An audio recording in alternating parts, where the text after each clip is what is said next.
What's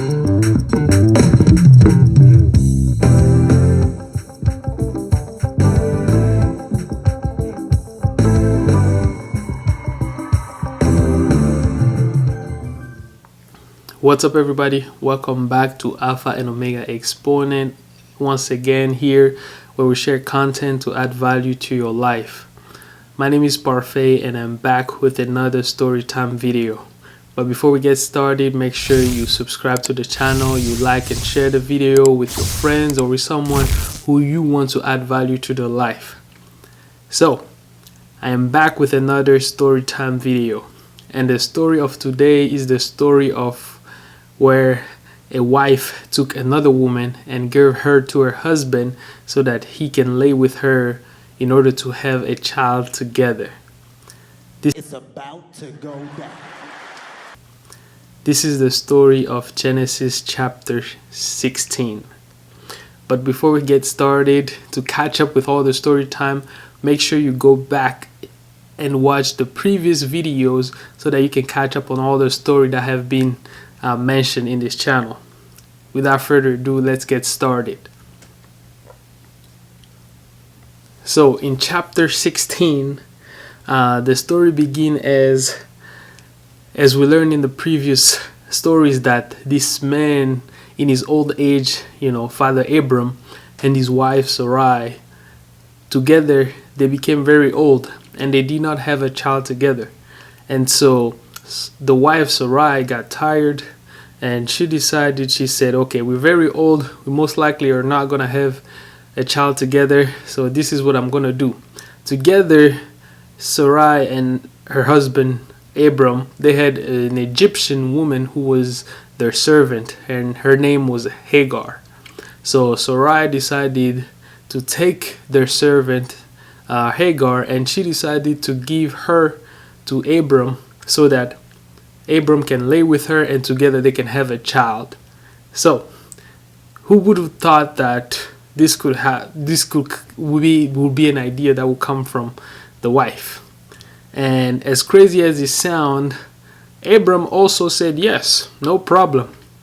And who would have thought that Abram would automatically agree to this, to this idea? Because as we heard in the previous story, Abram was a man who heard from God, he spoke with God, and he was signing contracts and all type of covenants with God. But when his wife brought to him this idea, for him to lay down with their servant Hagar in order for them to have a child together, he was like, no problem. And as a man at that moment, to be honest, I don't think Abram was thinking, with his head. In that moment, he was thinking with the other head, so that, he was basically desperate. And Sarah was also desperate. And so out of desperation, they also made a desperate move. And so Sarah took her servant, her Egyptian servant Hagar, and she gave it to Abram. And, Hagar, now the servant, became the second wife of Abram. And so, adult things happen where Abram laid with the servant Hagar and she became pregnant. Now, after Hagar becoming pregnant, Sarai got upset. Now, Sarai was like, she turned back to her husband. She was like, now, you see what you did to me?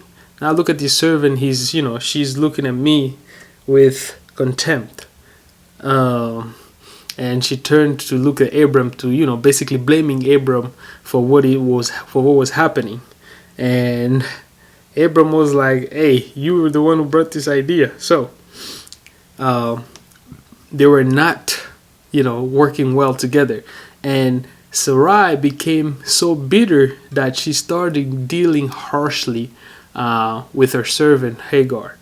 And it got so bad to the point where Hagar fled from the house because of Sarai, sorry. And after she left, she was like, I ain't coming back in this place because this woman is dealing with me in a way that is not right. And while she was pregnant that she did these things. And so after she left, God took the opportunity to talk with Hagar, during her moment of escape.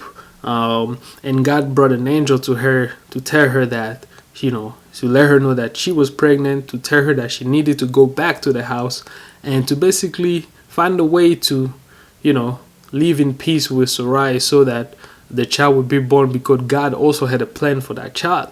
And God told Hagar that he was going to also bless the child that she's carrying.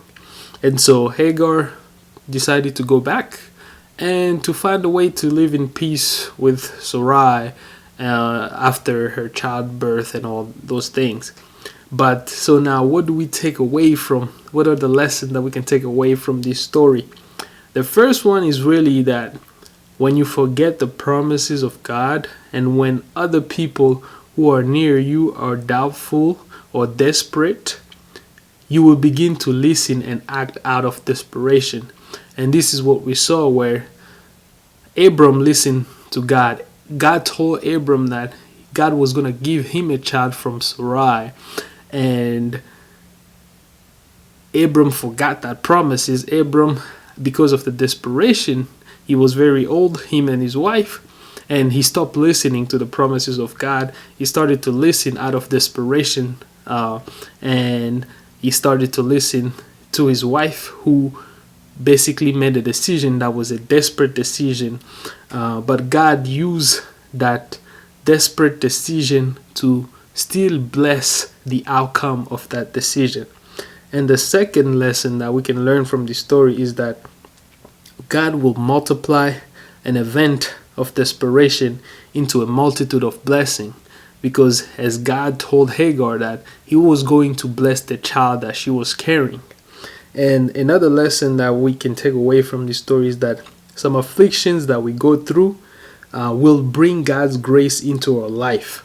And it's also going to bring also going to bring us closer to actually encountering God, because Hagar, as an Egyptian servant, she probably did not have encounter with God or with angels of God, but because of what took place, God was able to speak with her. God was able to send angels to her to speak with her. And so Hagar had an encounter with God because of this situation. And so sometimes the situations that we go through in life is so that God can have an encounter with us. It could be even a situation that is a desperate situation, but God will still use the situation to have an encounter with us. So those are the lessons that we can take away from this in this story time. I hope that this story added value to your life. Leave a comment of what you think about this story, or what you would have done if you were in a situation in terms of being in one of the position of Abram, Sarai, or Hagar. And leave a comment, share, and I'll see you in the next story time.